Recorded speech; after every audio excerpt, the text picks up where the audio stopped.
Today's episode of the Bill Simmons Podcast on the Ringer Podcast Network is brought to you by ZipRecruiter, our presenting sponsor. I just went over there this week, talked to them about hiring. We shared some tips with each other. I'm not sharing them here. You guys don't get to hear about our shared mutual thoughts about culture and the importance of culture when you're hiring. But you could try ZipRecruiter.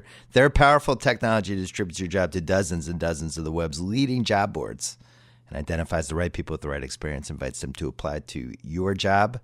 My listeners can try it for free at ZipRecruiter.com/BS. Meanwhile, SimpliSafe just released its brand new home security system, completely rebuilt and redesigned with new safeguards against power outages, downed Wi-Fi, cut landlines, bats, hammers, everything in between. It's smaller, faster, stronger than ever before. And what's truly remarkable, you still get 24/7 protection for only $15 a month, no contract. Supplies are limited. Visit SimpliSafeBS.com. That is SimpliSafe with two I's. If you haven't subscribed to the Recapables yet, check that out. Atlanta, we're covering it right now. In fact, you're listening to this maybe on a Thursday. Atlanta runs on FX that night. It's done at 10:30 East Coast time. That's when we post the Recapables. We break down every episode. It's 20 minutes or less, and we're going to be doing this for Billions and for Westworld as well. And if you want to check out all of our Ringer podcasts, including Larry Wilmore's podcast, I was dropping by at Forrest Whitaker on today. Wow. I immediately brought up Fast Times at Ridgemont High with him. I think he was a little disarmed. But check out all of our podcasts. All you have to do is go to theringer.com/podcast. Kind of a boring time now. We're waiting for March Madness. I hope you're listening to One Shining Podcast with Tate and Titus. They're going to have everything broken down this weekend. Coming up, a two-part interview that I did on Tuesday afternoon with Chris Bosh, somebody I had been trying to convince to come on my podcast for a long time. And you're going to see why. I think this is one of the best basketball podcasts I've done. We had to split it into two parts. There are a lot of nuggets. He's a really thoughtful guy. And it's just cool. I mean, he's intersected with a lot of great players and been in a lot of great moments and has a rare ability to put everything in perspective. Here it is, part one, coming up right now. But first, our friends from Pearl Jam.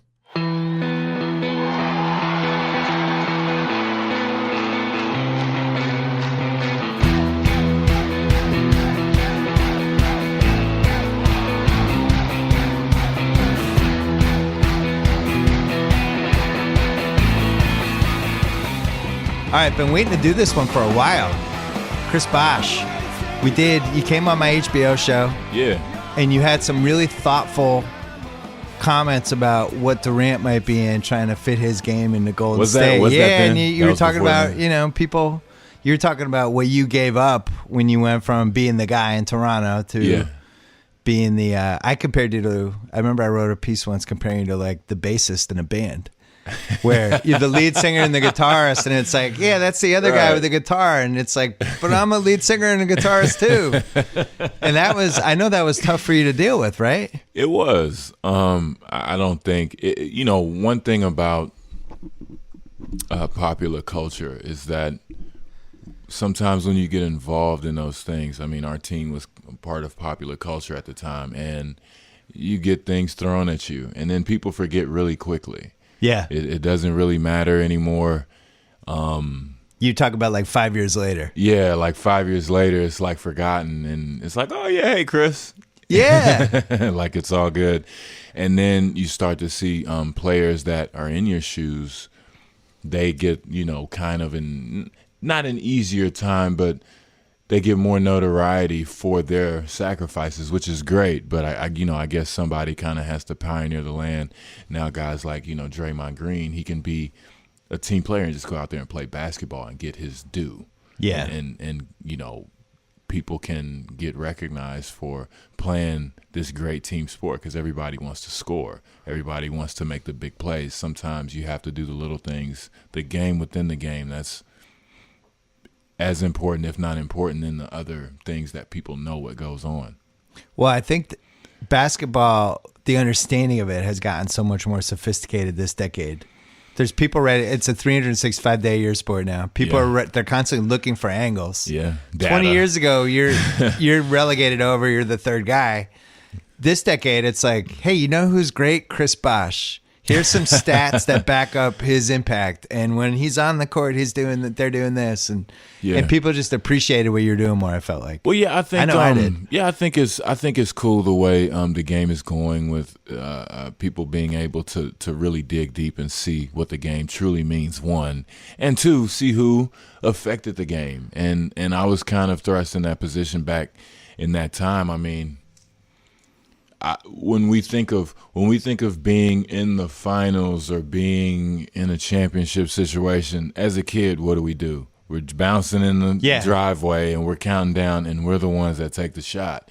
Nobody says, "Oh man, I'm setting this game-winning pick to get this guy open so he can make it."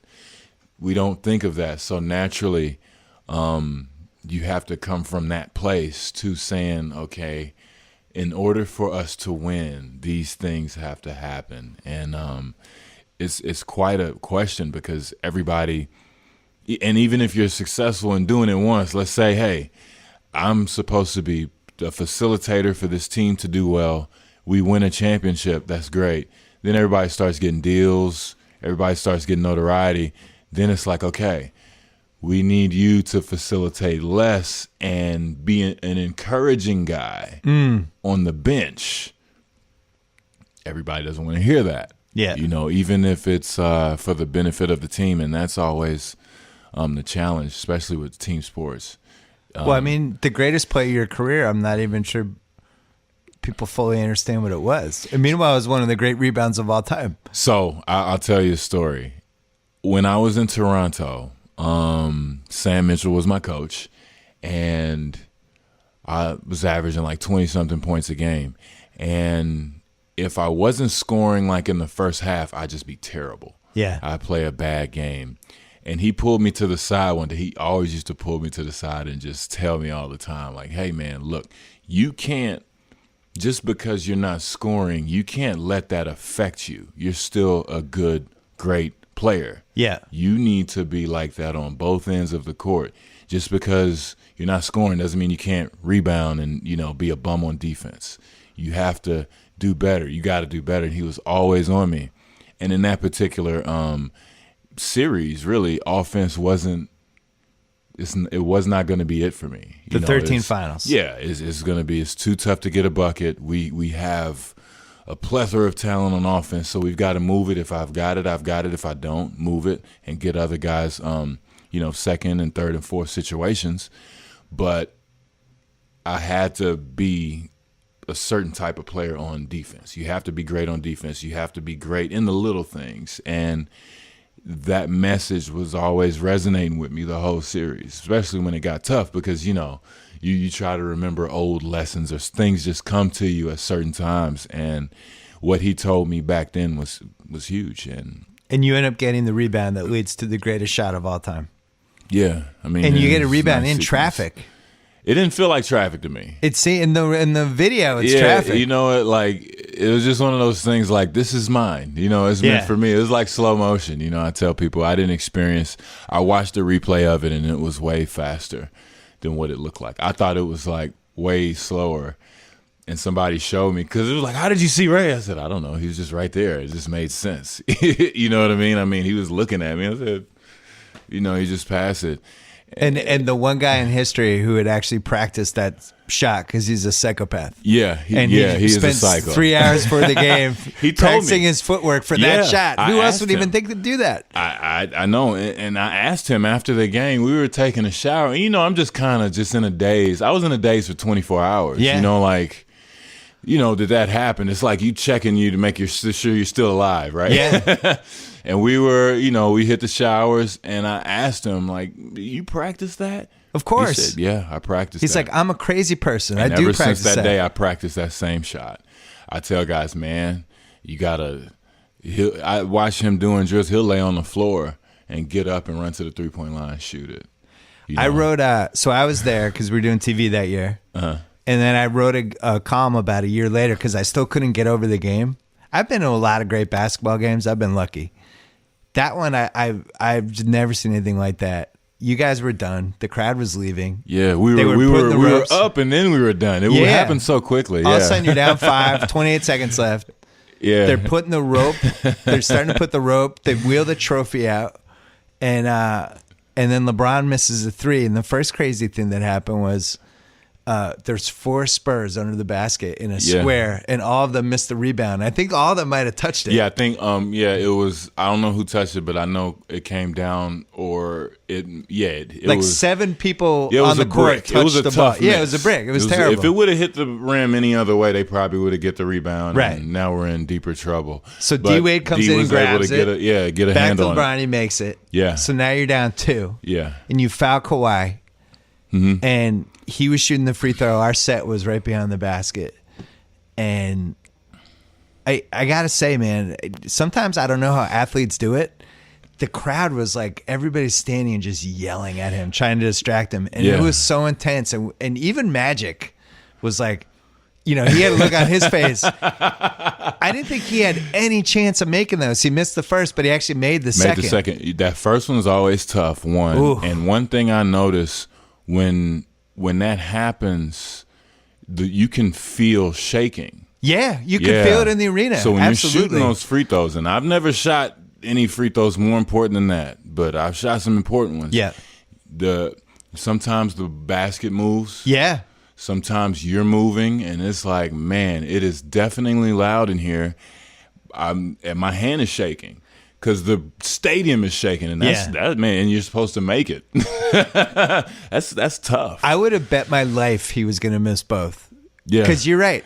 You could feel the earth kind of moving. It did seem like the basket wasn't totally straight. The basket moves, and everyone's just yelling at the top of their lungs at him. And it's 20,000 people. Yeah, it's a lot of noise. And I was just like, "How is this guy going to do it?" And he was like 21 years old. Yeah, even him making the second one, I thought was an achievement. Our game plan, and which is crazy to say, but the thing in the huddle was like, hey, if we can foul anybody, the worst foul shooter is Kawhi Leonard at 69.5%. Yeah.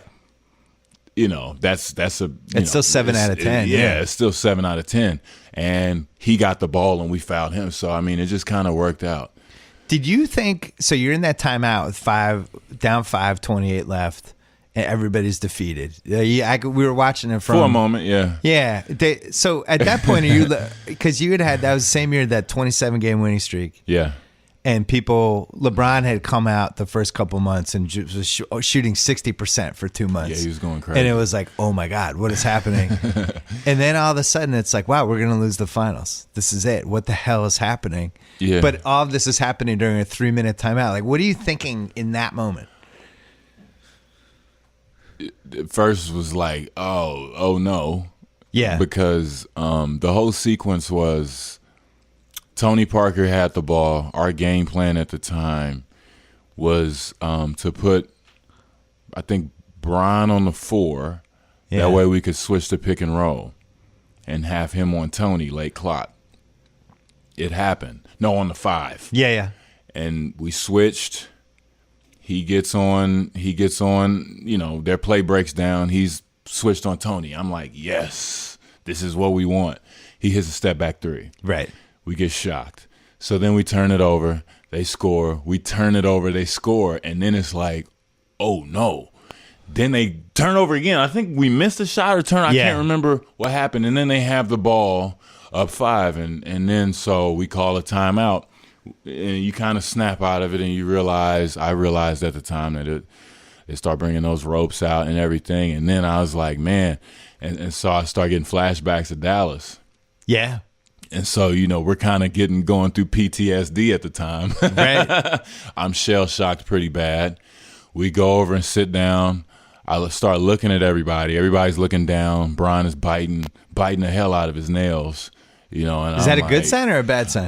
It's not good at that time. Yeah. It's not good at that time. It's just the way he's doing it. It was more like, I don't know, he's chewing more. It's like, Brian, there's no nail left. Yeah, he's just getting the skin. And D is kind of, everybody's just kind of got that 1,000-yard stare. Yeah. And so I sit down, and I'm just kind of just looking at everybody else. And I always tell this story to friends and everything. But my wife, she sits courtside. Yeah. She was not looking at me. And for whatever reason, she started standing up and clapping. And so that snapped me back into it and was like, okay, we got the ball. We need a three, and wow, what an inspiring story about marriage. This is great. Yeah. She's in there too. This is I'm telling about you, unbelievable. This is like Adrian Balboa in Rocky 3 when she got Rocky back. Hey, man, she got Rocky back, man. They make those movies for a reason. And she stood up clapping, and she wasn't even looking at me. Yeah. She could have looked at me with the, puppy dog eyes and be like, it'll be okay. Right. But I don't even know what she was looking at. She was just looking like toward the other basket. Yeah. So then, you get that, you missed the three to tie it. You get the rebound. Ray's backpedaling, and because he's a psycho, he knows exactly where the out of bounds is and the 3-point line, and knows the number of footsteps. He is the court. And he's shooting that because I rooted for him in Boston. Even as he's going backwards, I was like, he's going to make this. Like, I honestly felt like he was going to make it. Did you feel the same way? Yeah, it was like, oh my God. You know what? This is going it just happened so fast. So it was like, I told you, slow motion. I was able to get the rebound, and I was able to watch the flight of the ball. Yeah. Because they ended up switching and kind of got stuck. And so Tony Parker sniffed out the play we were running, but it was almost like he was too smart. Yeah. Because he sniffed the play, and then Bron still caught it anyway, but Boris Diaw stepped up as well, and they both kind of had him. So that allowed me a free track to the basket. We should mention there was no Tim Duncan in the game, which was a massive mistake by one of the great coaches ever. No Tim Duncan. Oh, yeah, I mean... Probably would have wanted to have the greatest power forward of all time in the game for the biggest rebound of the game. Yeah, I'm sure that helped I'm sure Pops is probably... I'm sure coaches, that's what they do. When he's like 85, he'll be thinking about that one. He's like, oh my God, why did I think I Duncan? And then the other crazy thing that happened, which I didn't even realize, I did a podcast with Steve Kerr like 4 months ago, and he was saying, so Ray Allen makes it. Mm-hmm. Everyone goes crazy. And the Spurs had actually numbers and an advantage, and they had Parker, who was the fastest guy on the court, and were inbound the ball to him, but the refs stopped it because they wanted to make sure Ray Allen, the feet were in. They did. And Popovich is, if you watch the game, he's going crazy because he was like, we had Tony Parker with 5 seconds left, foot race down the court, maybe gets to the rim. We were back, though. Well, you had Allen in the corner. Were you back at that point? I was back because everybody kind of like stopped for a minute. All right. And then we was like, and then I heard. Don't tell Popovich because I think he thinks he still got screwed. But I heard somebody go. I don't know if it was Spurs or Pop, but we were like, wow. Oh no, get back. And we started to get back. Then they stopped it. They probably would have still had numbers. Yeah. and fast Tony Parker. Yeah, who was and great Tony that Parker, series. and he's phenomenal. He probably they definitely would have had to made a play. So then you win in OT, Game 7. The Spurs, incredible amount of heart considering what happened to them, and they're in the game with like a minute left. And this was on the basket we were sitting at too. Mm-hmm. Duncan misses a shot he's probably made 100 million times. Yeah, running little right, like 7 hook. Little like 6-footer, little jump hook. Was it over you or is it over somebody else? It was Shane. Yeah, over Shane. Yeah, he's made it 1,000,000 times, and somehow it doesn't go in. And I remember he got a tip too. Yeah, and he missed got his hand on it, and he runs back. And Tim Duncan, who never has emotion ever, he runs back, gets to midcourt, and he goes down. He slams the floor. Yeah. And I was like, that's it. Miami just won. That was like the little moment. But they still had a shot, though, after that. They still had a couple plays, and we were able to, stop them and everything. And nobody's ever gone to the cliff in a series in the finals and actually won the series like that, in my opinion. As somebody it doesn't happen. I don't think anybody's ever come closer to losing and actually pulled it out. Yeah, not in the finals. Usually, and I don't even know what else could happen that would make it crazier than that, except for somebody like hitting a half-court shot or something to tie the game. Well, yeah, that probably, I don't know. We'll have to see. But yeah, it was definitely stressful. I didn't want to play basketball after that anymore. It was crazy. I was like, man, let's go to the beach. Yeah, I don't want to do this anymore. It's not fun anymore. And then your accountant was like, here's how much they're paying you next year. Like, all right, I can do it. I'll do it again. I mean, all right, I'm going on a nice vacation, and that's cool. But oh my God, it was stressful. Then the next year, they mopped us up easy. Yeah, they went to another level those last few games. Yeah, they got busy. They do that. I thought we were going to win. When we won game 2, I'm like, we're going to three-peat. We're going to be up there, with the three-peaters. And He's like, not so fast, man. We're inspired right now. They were locked in. They were moving the ball like insanely, and the way they were playing is really how most people are playing now. Yeah. It was. They were kind of foreshadowing where basketball was going with the space. Yeah, they but no spaced you guys turnovers out. though. No turnovers. One thing that was, they figured out the space with two traditional bigs. That's like. That's a lost art. That doesn't happen as much. I think Golden State is pretty good with it, but it's not traditional big. That's like, I want to see JaVale McGee and David West, with that spacing, but they've got their thing and it works. It helped that Boris could hit threes. Boris played unbelievably. Boris was great that series. He couldn't miss. We didn't know if he was going to pass it or shoot it. Yeah. And he played, phenomenal basketball. But it's interesting to see those aspects in the league today. But I think Golden State was kind of sitting back watching that series and was like, what is this? Yeah, we got, the best of both teams, and we've got these aliens who can, shoot threes from half court. Yeah. Let's do this. Right. And, I mean, to watch them play now is amazing basketball because they have 4 all-stars, but the ball is moving at a high pace and it never sticks. I mean, it's 2-3 seconds and it's on to the next one. And it helps that, your next situation is Kevin Durant coming off and pin down. And if he doesn't have it, it's a Kevin Durant, Stephen Curry screen and roll. So they're always just putting you in situations 22 seconds into, with 22 seconds left in the shot clock. And it's fast. It also helps to have 3 of the greatest 9 shooters of all time on the court it's at pretty the same cool time. to have 50, 40, it's 90 kind of an guys. advantage. I pass it to him too. But I'd be, they give Draymond a tough time. I'd be passing too. I'm a facilitator, man. You see these guys? I'm passing it to them. Let's take a quick break. We're going to take a break to talk about Amazon Music, the simplest way to listen to the music you love. Discover tens of millions of songs, including the hottest new releases and thousands of curated playlists and stations across all your devices. And all you have to do is ask for them. No ads, no limits, no interruptions. Find them at the tip of your tongue. If you're having friends overnight, just ask to play music for a dinner party. Shout out your favorite bands or your favorite years. Or if you're playing a song you enjoy and you want to hear more of it, simply say, Alexa, play more like this. Engaging with music has never been more natural, simple, and fun. They asked me to make a playlist, so I did. And I think they thought I was just going to throw some songs together. I take playlists very seriously. And I ended up putting up a playlist called Post Lithium, 2002 to 2005. All the alternative music that was kind of after the generation that I loved with basically the alternative era, the 90s. But then there was this great 2002 to 2005 era. And I put 26 of my favorite songs on there. You're going to have to find them. It is on Amazon. New customers, start your 30-day free trial at AmazonMusic.com. That is AmazonMusic.com. Renews automatically, cancels anytime. Hey, the Recapables. I told you about that Atlanta Season 2. And you know what else goes up Friday morning for us? NBA Desktop. The hottest show on the internet right now. That's what we like to say. Jason Concepcion breaks down everything going on in the NBA. It's like talk soup crossed with one of Jason's crazy Twitter videos crossed with I don't know what. And there's always a lot to talk about. You can find it on theringer.com/videos, on our main page, on Jason's Twitter feed, on the Ringer's Twitter feed, all that stuff. It's really good. And I'm proud of the dudes that make that one because I like it. 7 great minutes of content. All right. Speaking of great content, back to Chris Bosh. The Warriors, the parallels with them and the stuff you went through in Miami.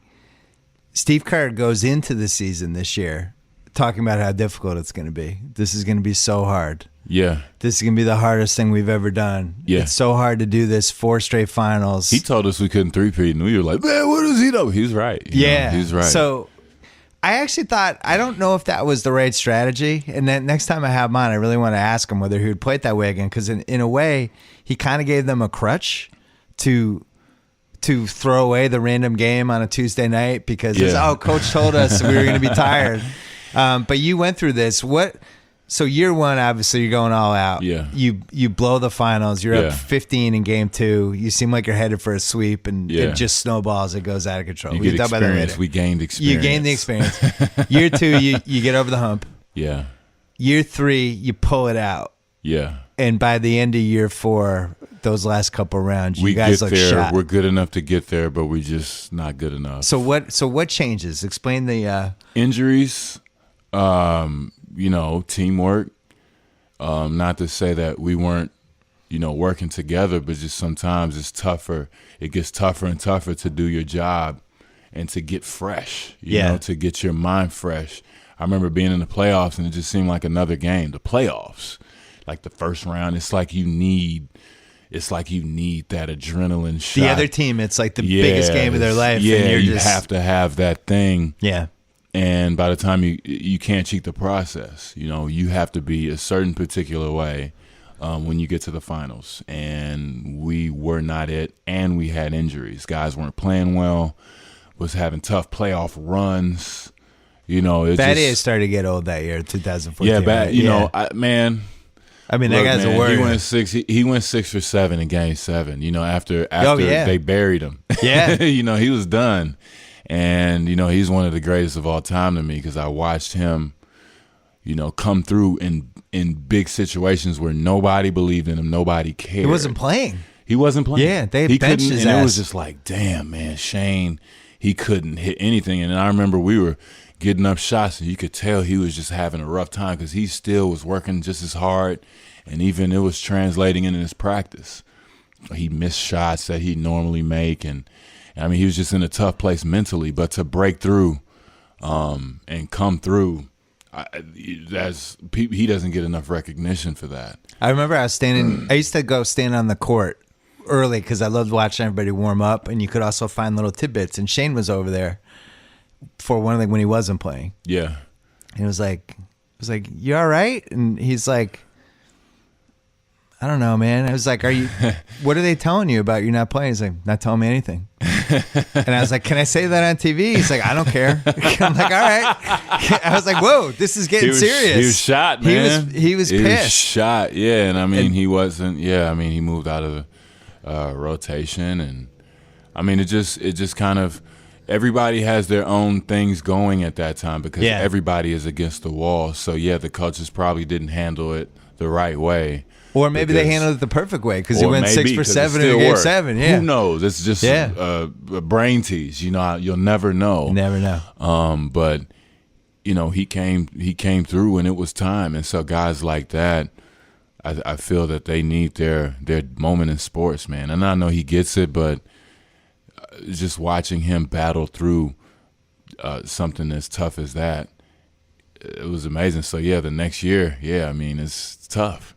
I don't know if the NBA is really built for a team to make the finals 4 straight times unless you have some sort of fortuitous, amazing roster thing, which you guys had. Yeah. And now Golden State has it too. Yeah. Just in general, everything I've ever read about this stuff and anyone I've ever talked to, it's just the grind of when you get to that fourth finals, man, and you're playing 9 months a year for 4 straight years. And we had a lockout, so that those 2 months probably. Right.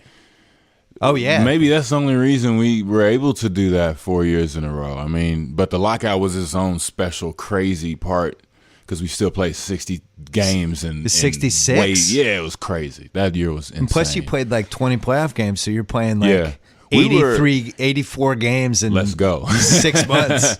But we were motivated. I don't think it was anything stopping us that year. I think sometimes you work your way. If you're so motivated as a team, it doesn't matter. If a dude says, hey, you got to mop the floors at 6 a.m., you'll be there at 5:55 every morning because you're motivated. Well, what do you remember from that first year now? Because we talked about it a little when you were on my HBO show, but to be the villains, it didn't seem like any of you guys were prepared for that. No. You were like, oh, we're going to do this. And everybody's going to be great. Understand. People love it. Yeah. And it was the complete opposite. People were like, fuck those guys. Complete opposite, man. It took me for a loop because I was coming from Toronto. So I'm essentially damn near like the foreign exchange student, hey, I'm in America. And everybody's like, shut up. Yo, who cares? Yeah. Nobody cares. and I didn't know that the whole parade thing. We didn't plan that. So not the one, team not two. did that. I got some good jokes out of that And one. yeah, I mean, Not but one, at the not time, two. it's like fun, and I'm like, yeah, that's what we're here to do. We're here to win championships. That's our mind frame. We're here to win them all. And then people just kind of, you give it to the people, and they can do what they want with it. And yeah, that was an easy one. Walked right into that one. It's really tough when you hit that point where people are just like, fuck those guys. And it's really hard to walk but you don't see that it coming back. though. No, that's what I mean. Yeah, but once you don't it see it happens, coming. you're like, oh shit, now what do we do? Yeah, it's like, oh, okay. And then I was rooting against you guys. I loved it. I was like, I hope those guys go 40 and 42. It was hard. I mean, we were, right at 500, mid-November, and we have expectations, but it's not happening like that, and we kind of don't know how to be a team yet. Well, we still have at that point, gel. Wade was still at the top of his powers. He was playing very well. And LeBron was LeBron. LeBron. How do these guys figure this out? I don't know, man. I mean, you have to have conversations, and I mean, you have to eventually realize some things, and then we did. But then that formula wasn't the one that works. So then we were humbled. We got a good. We learned what it was. We learned the pain that Dirk and Jason Terry went through, and Jason Kidd went through multiple times. They had that thing that you need to get over the hump. Isaiah. I mean, it's almost everybody. Yeah. Larry Bird had it. It's almost everybody who was great in the NBA went through it once. You have a moment where you're just like, you don't want to leave your house and you don't want to come outside because everybody knows you failed. Yeah. And that's one of the things that you have to beat. And you see how it can destroy some people. Yeah. How you'll never be the same basketball player again. But it's a part of it. It's a part of what we do. So we've got to dust ourselves off and come back the next year. Were you worried about LeBron? Because I went to all those games, and something happened to him in that Dallas series, and it was like, wow, has he been broken by? Yeah, I mean, by he had basketball moments. fans. Yeah, he had moments. I mean, it's like it's everything you want to do, and you think that. I remember we were shooting one time. We went back at night.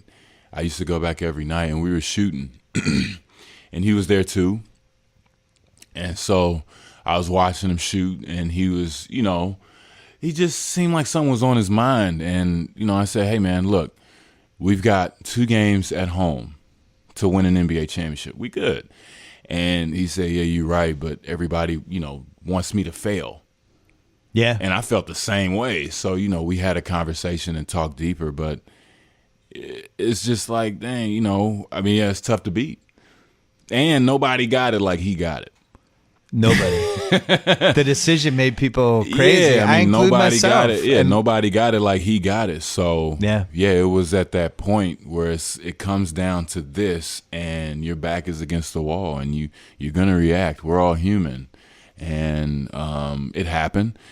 I think I wasn't too worried because everything happened so fast. I got married that summer. Yeah. So I couldn't be down too long. And I think when we had our wedding, it was a great party and everybody came, and that kind of got us back into like a good feeling, because everybody was there and it was just a huge party. We tore Miami up. Yeah. Had a great time, and that was our first time seeing each other since the finals. And then everybody was just, the spirit was back a little bit. And then 2012, I went to the Boston game.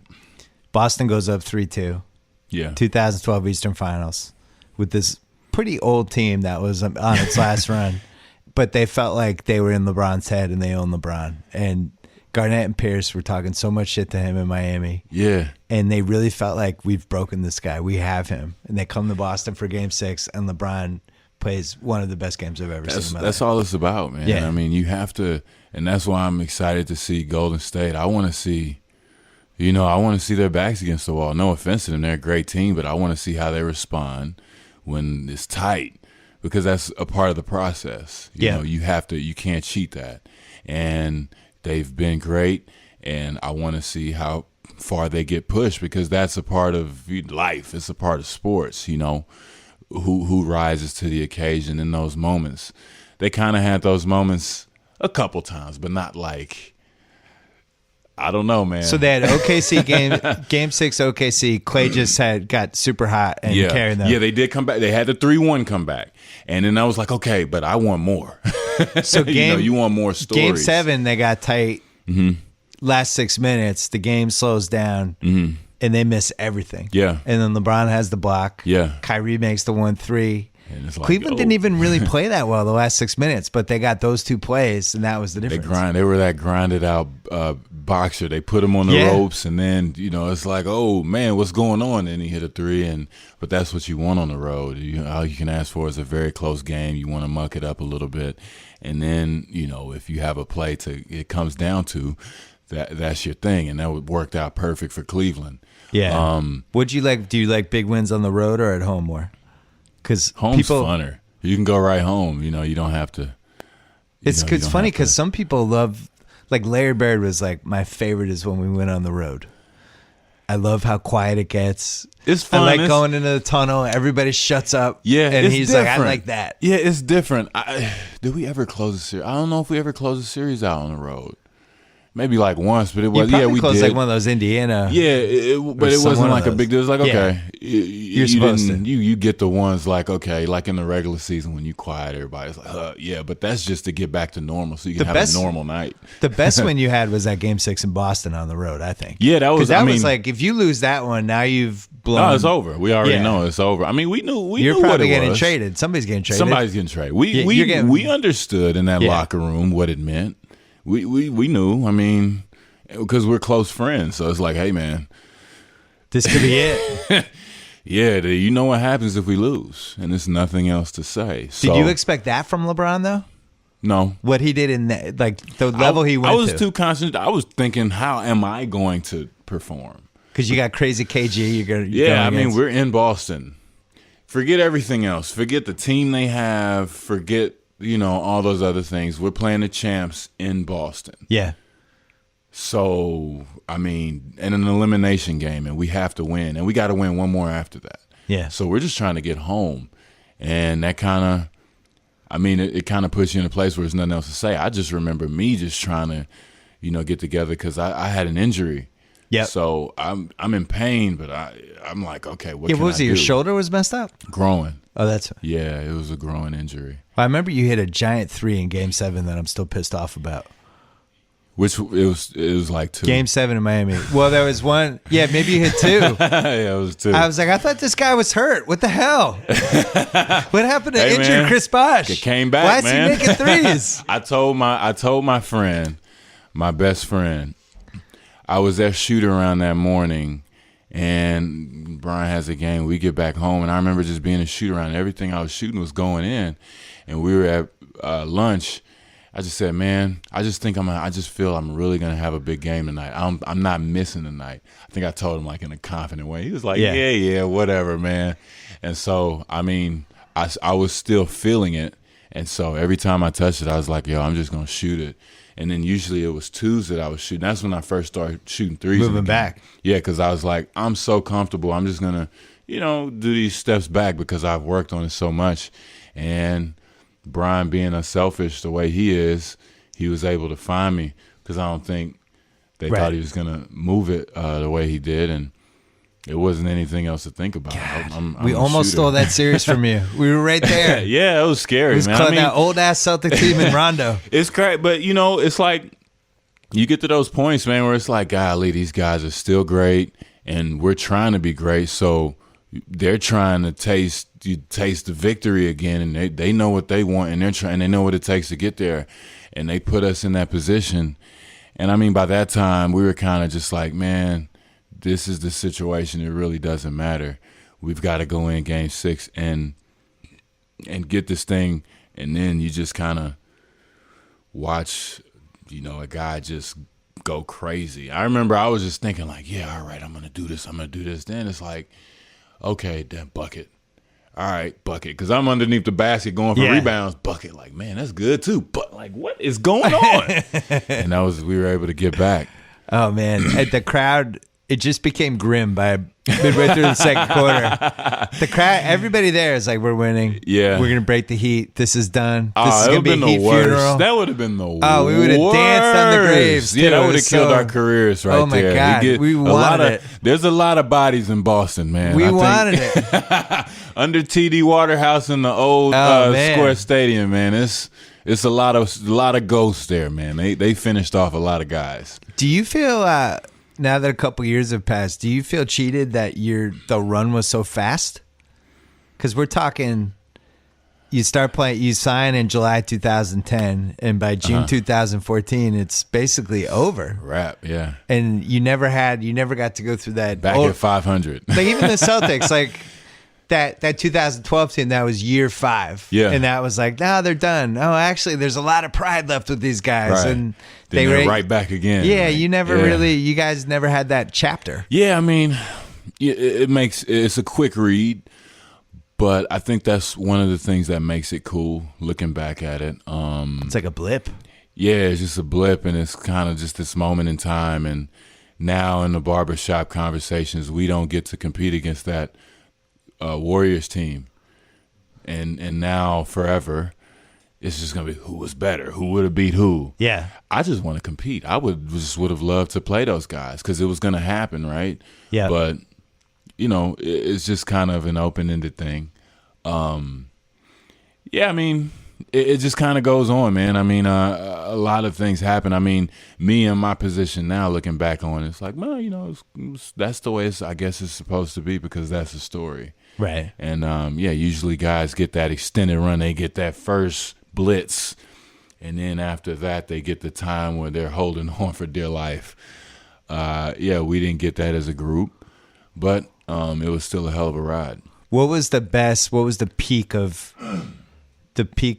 how good you guys were? When you look back at that, you're like, the win streak, March. Yeah, that's what I feel like too. March. Just watch it from afar. Yeah, March, we had the best player playing the best he could play. Basketball on the best team with the best guys, in my opinion. I think that year that was the best. Like NBA 2K, if they put that team, that's the team. I think that year, during that time, it was a great time. It just felt like we couldn't lose. And even I remember being down 20 so many times. Yeah. And it drove Spo crazy. He hated it.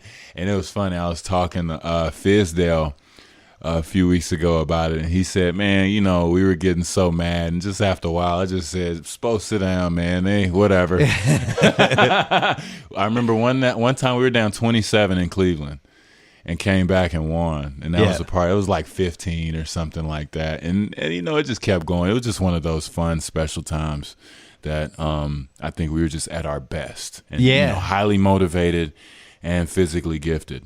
It was incredible to watch. I do think it almost cost you guys the title, though, because it turned into, when you hit around 15, 16, after that, every game was a playoff game.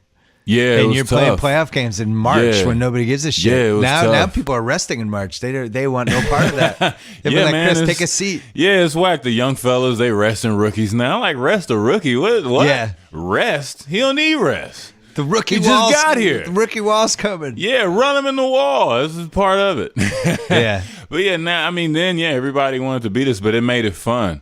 But then, of course, like when it got broken, we went to Chicago. We kind of knew, like, all right, come That's on, gonna be a tough let's one. see. It's gonna be a tough one. They rested their guys.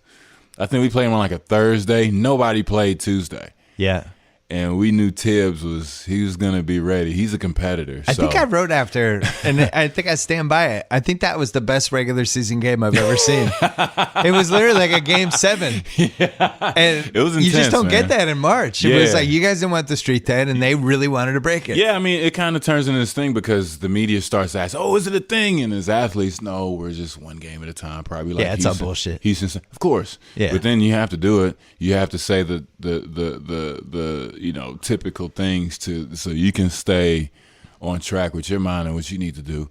And then it comes down to it. You're competitive. You don't want the streak to be broken. We want to break the big streak. We're talking about it amongst ourselves, but it's tough, man. Well, it hit a point where that became this. I'm not surprised that you felt like that was a signature moment of those 4 years, because I feel like it was too. That and the Ray Allen shot are the two things. Yeah. It's weird. The OKC series has gotten lost in the sense of history. And meanwhile, like those first 4 games are really good. OKC played well. I think people now remember it as a 5-game pounding. It wasn't like that. Nah, they won game not 1. At all. They won game 1. They had 3 future MVPs on that team. Yeah, we got out of there game 2. Yeah. LeBron got the cramps in that one game. Yeah. Game 3, we beat him. Game 4, that's when LeBron got the cramps. But I don't know if anybody remembers. They jumped on us in the first quarter. They were up 17, 18 points really quick.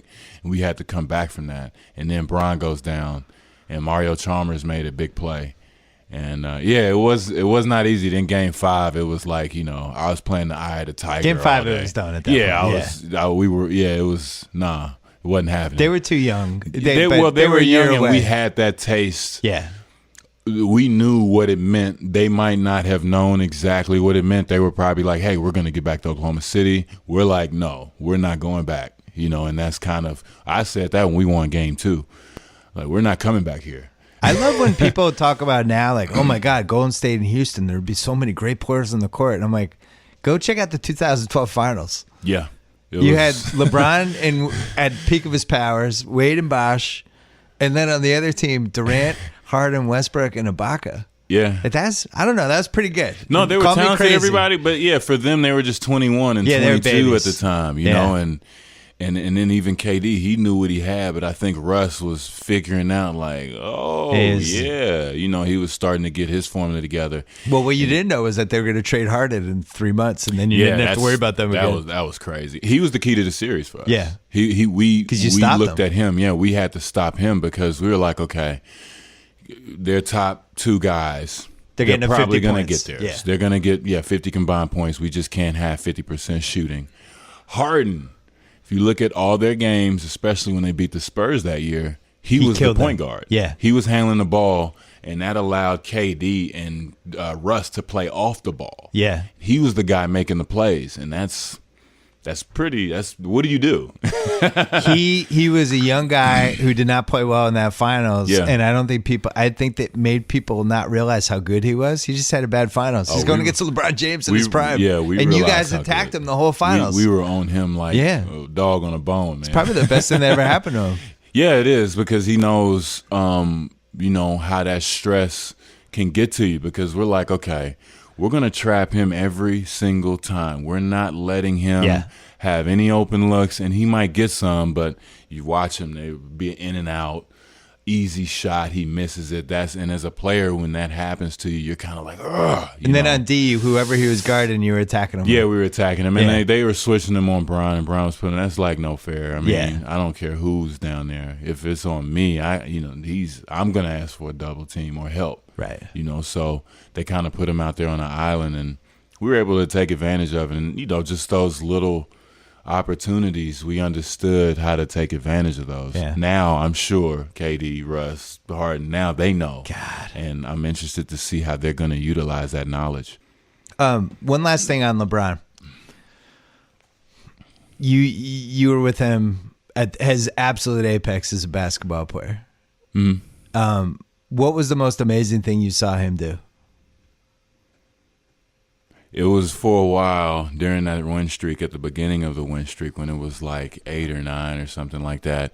He would come out every third quarter and have like a 20-point third quarter for like 2 weeks.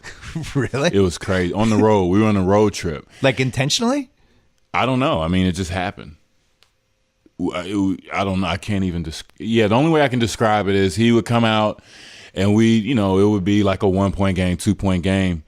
And then he would just start shooting threes. Like he was out there by himself, and he hit 3 in a row, 4 in a row, sometimes 5. Just take the game over and have 20 points like that. Yeah. And we'd be up 15, 20 points. It was easy. And then that was it. Yeah, it was easy. It was like you just end up watching him kind of perform.